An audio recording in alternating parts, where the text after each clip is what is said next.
The elections for the 8th Delhi Assembly are all set for February 5, 2025. Before voting, let us look at the performance of the outgoing Delhi Assembly. Over the last 5 years, the Assembly met for a total of 74 days with an average of 15 days a year. This is the lowest compared to all its previous 5-year terms. The Assembly had many 1- and 2-day meetings and functioned for an average of 3 hours on the days it met.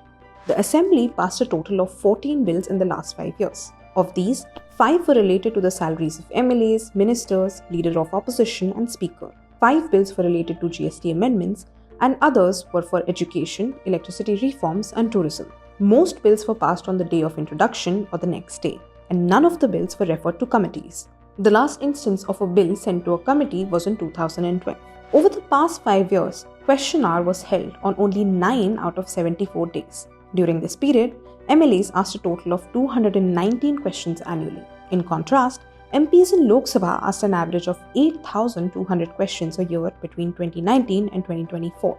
It's important to note that members of Delhi Assembly are required to give a notice of 12 days to ask a question. However, on some occasions, Assembly meetings were announced with 7 days' notice on average, giving insufficient time for submission of questions. The Delhi Assembly has 33 committees with different mandates. House committees, which oversee issues such as daily business, petitions, and privileges, presented 17 reports in 5 years. Financial committees, which examine CAG reports, presented 0 reports.